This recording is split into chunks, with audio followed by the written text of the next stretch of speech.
Progressive presents an interview with your upstairs neighbor. Hey, it's Rick from upstairs. Yeah, I take it seriously. When I play R&B at 1 a.m, that's me saying, hey, I'm here for you. And I enjoy repetitive bass lines. I only use expired batteries in my smoke detectors. Nice, right? Yeah, upstairs neighbors help people forget their troubles. Give them something else to focus on. Ooh, want to see how high I can jump? Progressive can't save you from your upstairs neighbor. No, wait, let me try again. But we can save you money when you bundle renters and auto insurance with us. Progressive Casualty Insurance Company, affiliates, and other insurers. Bundle discount not available in all states or situations.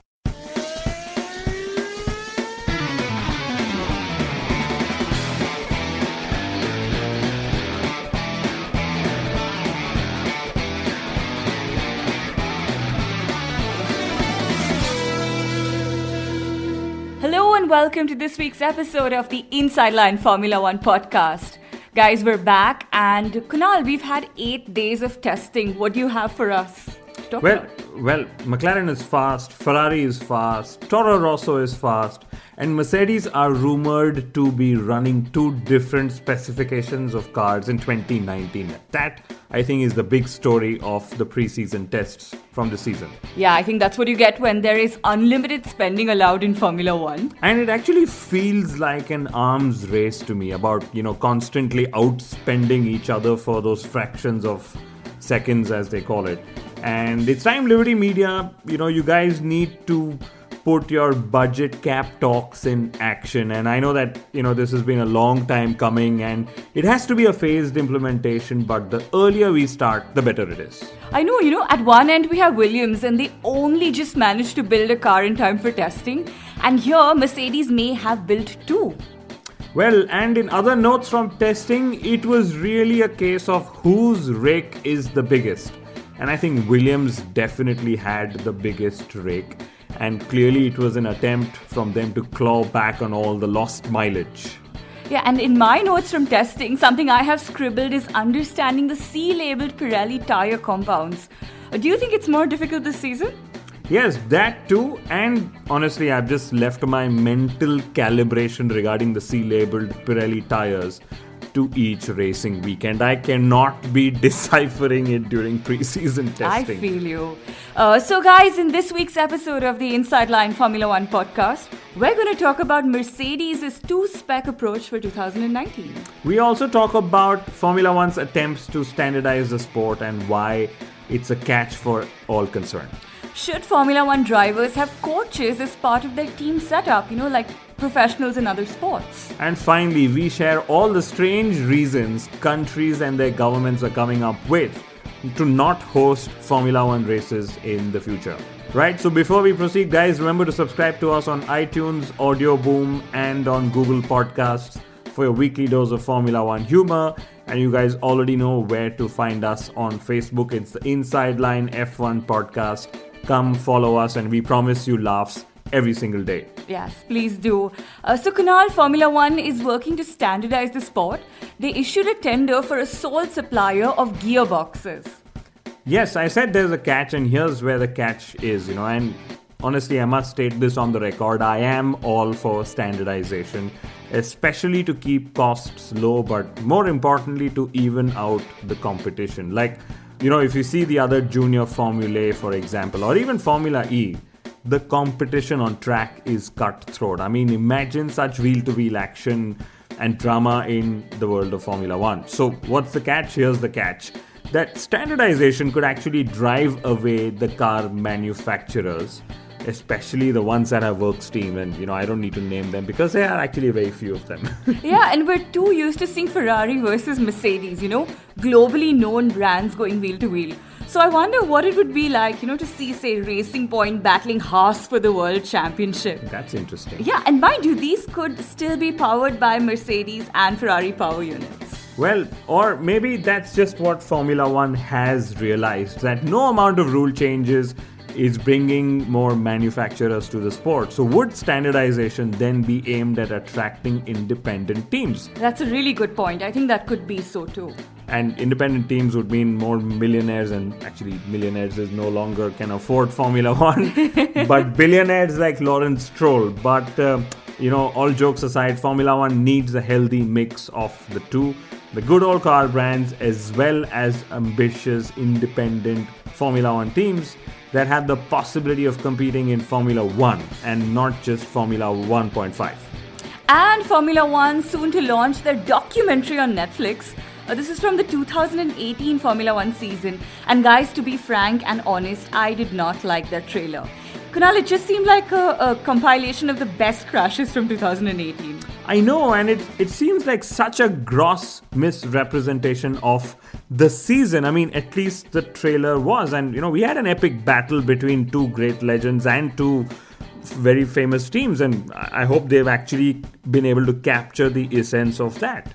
I found it hilarious how the makers of the documentary have blamed Ferrari and Mercedes for the lack of cooperation and exposure. I mean, come on guys, these teams were so involved in their world championship fight. Give them a break. Well, but my mind goes back to Hamilton and Mercedes and that whole gimmick they did with Will Smith.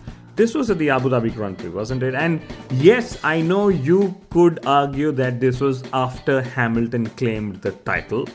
But, whatever. I mean, Ferrari and Mercedes are displaying this modern day rivalry, in my view, where they are friends, but they are still arch rivals. And I just wish they would have complied because, hey, it's just a Netflix documentary. But since you asked if I'm going to see the documentary, yes, I will see it. And I am eager to see what they've put together. Yeah, I think everyone is definitely going to tune in. Kunal, despite knowing who won last season.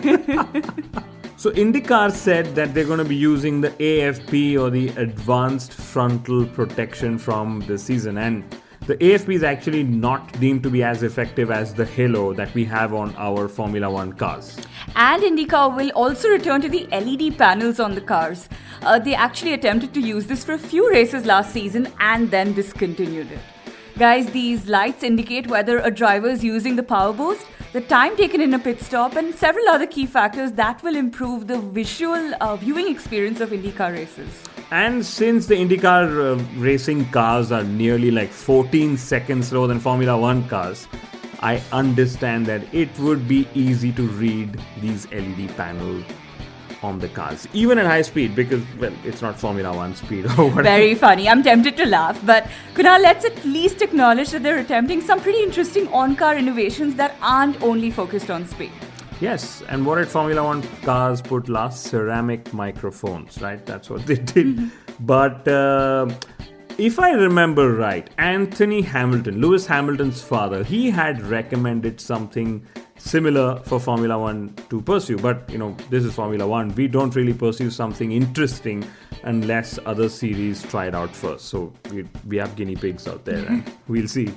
Okay, so next up on our list to talk about, it's got to be Fernando Alonso. And he is back in Formula One as McLaren's ambassador. And he almost tested for McLaren in the second pre-season test. And I cannot believe that he actually had the audacity to claim that he carried his gear to the test but decided against testing as it would be unfair to the team's current drivers. But Kunal, that is Fernando Alonso for you. And I am still betting that he will be back in a Formula One car pretty soon, actually. And that too at one of the in-season tests that's usually reserved for the junior drivers, I guess. Yeah, some tire test or something that he will, take part in. And I think McLaren will definitely benefit from it. And since we're talking of Alonso, I'm always tempted to talk next straight about Honda. They have said that the compact design of the Red Bull racing car hasn't impacted their power unit's performance. And now that I think of it, most of the cars this season look so slim and trim at the rear. And Honda also said that exceeding engine parts in 2019 is inevitable. And they're mostly targeting using 5 engines and related number of components as opposed to the mandated 3. Yeah, I wouldn't be surprised if that's the direction from Red Bull Racing in the first place. Give us the Grand Prix, take the penalties. Yeah, and there are circuits where such penalties don't mean too much for the top 3 teams. So they'll start at the back and then we'll be subjected to this Verstappen masterclass and suddenly he'll be in, a fighting chance to grab a podium. Well, that is true given, how little competition there is from Formula 1.5 cars to the Formula 1 cars. But Red Bull Racing Jr., also a member of the Formula 1.5 category, Alexander Albon. He has made an impression in the preseason test. He was quick. He was at the sharper end of the table. This actually means nothing, as we all know. But he actually said that a faster lap time is possible for him just by learning to use his steering controls better. And I was in awe when I heard this statement. I mean, could standardized steering wheels be the next chase down for Formula 1? Who knows? And I honestly love the steering wheels. I have a mock-up of the Force India steering wheel in my house, but I know that an actual steering wheel costs in the region of $30,000. And wow. could this be standardized next? Who knows? Yeah, and amid all this, there are drivers like Kimi Raikkonen who end up forgetting their steering wheels with their mechanics. Well, I'm just hoping that Albon is actually luckier than Kvyat and even Hartley. Given Red Bull Racing's impatience, however, Franz Tost actually admitted that a young driver would require 2 to 3 years to understand and settle down in Formula 1. Well, look at Max Verstappen. Red Bull Racing still claim that he's settling down, and they used this excuse last year, when Verstappen had those mischievous performances in the first half of the season. And in fact, for this season, Red Bull Racing have already said that they see a more noticeable change in Max Verstappen and that he feels more mature. I'm wondering if the FI will now come in and take credit that their punishment made Verstappen a changed man or something. Well, as funny as it sounds, Verstappen said that he enjoyed his time at the FIA events. And this means that he said that he enjoyed being punished. Well, of course, back to drivers requiring more time to settle into Formula 1. We know the curious case of Danny Kvyat. I've literally lost count of the number of times that he's been dropped and then brought back by Mr. Tost himself. But we know that Marco wouldn't have listened to Tost on this, actually. I don't think Helmut Marko listens to anyone on anything. Ever. But this is where I would like to quote Sir Jackie Stewart. He said that all drivers, young and experienced, require coaches, and he emphasized on driving as well as mental coaches. I know that we had Grosjean and Charles Leclerc admit on our show last year of their work with sports psychologists and just how it benefited them so much. And then, of course, Verstappen's public denial.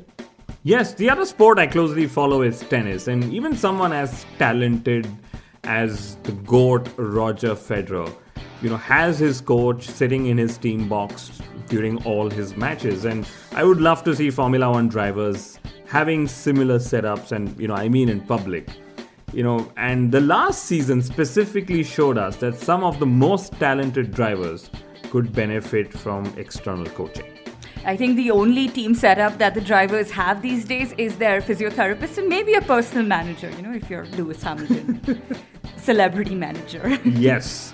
And I'm aware that race engineers end up being semi-coaches to the drivers or semi-coaches to the drivers because they sit together, analyze telemetry data, work on areas of improvement, mistakes, but what we're talking of is a driver coach who would be involved in that setup as well. Okay, so as we gear up for the 2019 Formula 1 season, Kunal, the big question is whether the revised aero changes will work. Basically, will we see more action on track? Will we? Will we? And we know that the vote is split because most team bosses have been saying that the rule changes were in effect and in fact just cost them a lot of money. Yes, and Toto Wolff said that these rule changes were to stop Mercedes from winning. So let's see if that actually happens. Yeah, but Kevin Magnussen turned around to claim that it was easier to follow cars in the tests and this could actually aid overtaking. And there is no better proof of the rules than from the drivers themselves. So let's really keep our fingers crossed that Kevin Magnussen actually knows what he's talking about, because usually he could turn around as somebody who doesn't, but I'm just trying to be a little mean. We like the guy, but Romain Grosjean and Kevin Magnussen's manager, Martin Reiss or Reiss, he is definitely a smart man because he signed up to manage both the Haas drivers from next season. And can you imagine, one way or the other, Reiss is going to be in business with Haas in 2020. Oh, Kunal, I mean, I know what you mean, but I think it's too early to ask which driver could make way and for who. So let's just leave the speculation out of it for later. But that's a very good business move, I must admit that. And frankly, Magnussen would have thought to himself, if Reiss could get Haas to re-sign Romain Grosjean after his early season disaster in 2018, that's the man to side with. And that's probably why Kevin Magnussen signed up with Mr. Reiss. Interesting. Also interesting is that Lewis Hamilton is now 5 kilos heavier than in 2018. He said he bulked up. It's really good to see drivers make the most of the changes and regulations regarding car and driver weight. Hamilton also said that he had never heard of the Triple Crown of Motorsport till he heard Alonso's decision to pursue it. But of course, given Hamilton's successes in Formula One, he doesn't need to even bother about the Triple Crown. Yeah, he can afford to be snobbish about it. And I'm sure Alonso wouldn't have bothered about the Triple Crown either if he'd been dominating Formula One with Mercedes. Indeed, yes. By the way, also speaking of Lewis Hamilton, him following Charles Leclerc on Instagram made news a few days ago. Yes, those celebrity portals, I'm sure they would have made this headline news. But I'll tell you what headline news could actually be. Hamilton's Mercedes following Charles Leclerc's Ferrari in Australia. Because in comparison to Ferrari, Mercedes seem to have had lackluster results in the pre-season tests. But again, this is Mercedes, and I'm still in awe of the fact that they're going to have 2 different car specifications for different types of circuits. And of course, this is rumored, this is not confirmed yet. But the fact that something like this is out there, as they say in Formula One, or in fact even in life, there's no smoke without fire. Yeah, again, this is what players do in tennis. They have different shoes and rackets for different playing surfaces. I'm so eager to see what Mercedes can make of this. And let me tell you, while it sounds smart, it could actually backfire as well, because they would have probably split time between both the concepts. And I don't mean resources, I mean track time. As we know, the first 4 days in Barcelona were different, and the next 4 days were different. But, and I say this because their rivals would have put all their efforts on just one concept. So there is actually no guarantee that this approach is going to work. Like I said, it's a very smart approach. And but it is important to mention this because of Mercedes' sheer ability and audacity to pursue such an approach. So Robert Kubica said that Williams built their car up 5 times faster than normal just to make up for all the lost time in the pre-season period. Hats off to them. Right, so closing notes. Uh-oh, it's that time of the podcast again. Yes, the Dutch government has said that they wouldn't fund a Dutch Grand Prix now or in the future. And I think those guys ended up saying that the expense isn't justified. And, I frankly don't think that they've heard of a super brand in Formula One by the name of Max Verstappen. Because Verstappen is one of the major reasons why fans around the world are flocking to the circuits. I mean, he has already got grandstands to his name. I know you will say that Lance Stroll has a grandstand to his name as well, so it's not that a big deal. But Max Verstappen has grandstands to his name, across territories. Yeah, I mean, if only Formula One race fees were like airline tickets, dynamic pricing. What I mean is that when Verstappen, the brand, gets bigger, Formula One would then wish that they'd asked for a higher fee. If only. Formula One just wants to keep waiting for a higher fee. Also, we had news from the Mexican Grand Prix, and it seems that we might lose the Grand Prix to a train track. So the new government is deciding to cut funding for the Formula One race, and they're going to build a train track that will also aid tourism. That is very sad. Yes, but here's my favorite part. The United States Grand Prix might be in trouble because the organizers delayed in filing an anti-human.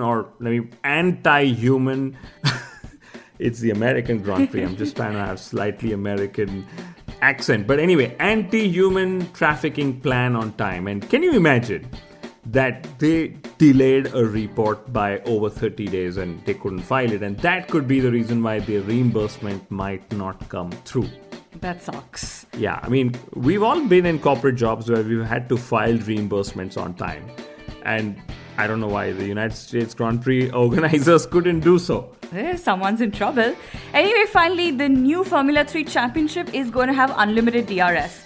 Kunal, talk about spoiling the young drivers already. I mean, whatever happened to all the overtaking being hard work and all of that? I think here we're just going to breed drivers who will believe that overtaking is their racing right, from the younger years. And for all the Pirelli jokes, here's a really touching one. Mario Isola, Pirelli's head of motorsport, is a voluntary ambulance driver in his free time in the city of Milan. And Mithila, it's actually good to see the human side of all the celebrities in the sport that we often keep talking about. And sometimes talking to, when we have the privilege. Yes, on that note, ladies and gentlemen, thank you so much for tuning in. We were waiting till the preseason tests ended before we, recorded and published this episode.